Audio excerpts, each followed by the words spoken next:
So you just declare war again? We got another budget process coming up.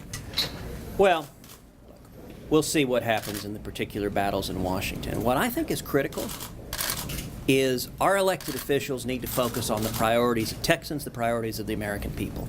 And those priorities are jobs and economic growth.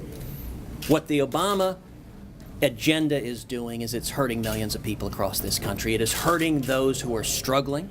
The people who are the biggest losers under the Obama economy are the most vulnerable among us. They're young people, they're Hispanics, they're African Americans, they're single moms. That's who's losing their jobs. That's who's being forced into part-time work. That's who is getting hammered by Obamacare. We need to respond to the real pain and suffering that is being caused by this failed economic agenda. I think it is quite fitting that the president has turned to talking about income inequality. Because the unhappy truth is income inequality has increased dramatically under President Obama. President Obama's policies have made the rich richer while the working people of this country are struggling harder. Right now today, the top 1% in this country, the millionaires and billionaires that the president loves to demagogue, earn a higher share of our income than at any time since 1928. The policies this administration is following are not working. They are hurting people. $1.7 trillion in new taxes, Obamacare, Dodd-Frank, regulation that's killing small businesses.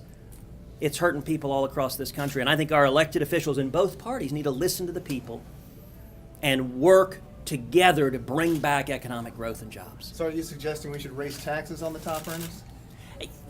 Raising taxes doesn't work. That is what President Obama has done, but the truth of the matter is, look, when you put massive regulations in place, big business does great. Dodd-Frank was passed ostensibly to stop too big to fail. What's happened? The big banks have gotten bigger. When you put massive regulations in place, the giant guys have armies of lobbyists and lawyers. They write the bills in the offices with the Democratic senators and Republican senators who pass this nonsense. The people who get hurt are the little guys. The people who get hurt are the mom and pop competitors, and that's not an unintended effect. That is the intended effect because you have a bipartisan coalition in Washington of career politicians working arm in arm with big business to stop the competitors, to stop the little guys, and in the process you also stop jobs. 2/3 of all new jobs come from small businesses, and there has been no sector of the economy that has been hurt more by the Obama agenda than small businesses, and that's why jobs are so scarce. Senator, what do you think of your father endorsing the calendar of Pete Sessions in the primary?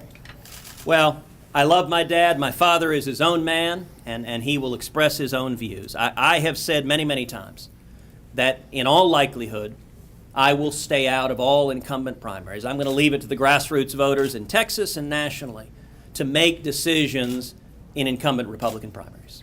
Could we see another shutdown after the 15th, the next deadline that's coming up? I sure hope not. And I think it was a real mistake for President Obama and the Democrats to force a shutdown the last time. The last time, over and over again, the House of Representatives passed bills to keep the government open, to fund the government, to fund vital priorities. And over again, President Obama and the Democrats refused to compromise, refused to negotiate, and forced a shutdown. And you know, it shouldn't surprise us because Washington Democrats were very candid. They were very candid talking to reporters where they said they thought a shutdown benefited them politically. So it shouldn't surprise us that they would behave in what they said was their political self-interest to force a shutdown. I hope they don't do it. It was a mistake when they did it last time, and I hope they don't do it again. So where do we go from here? Where I think we should go from here is actually doing the job that we should have been doing in the first place. Let's take Obamacare. Obamacare is not working.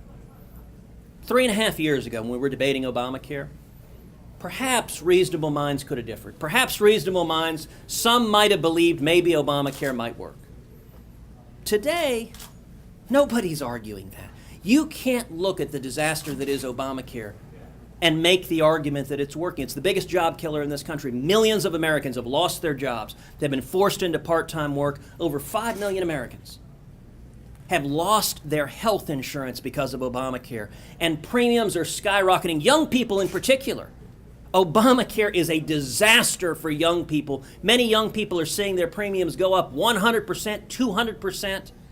It's not working. And so today, it is the essence of pragmatism to recognize that Obamacare isn't working, that it's hurting millions of Americans. It's the essence of pragmatism to look to the facts and say, this isn't working.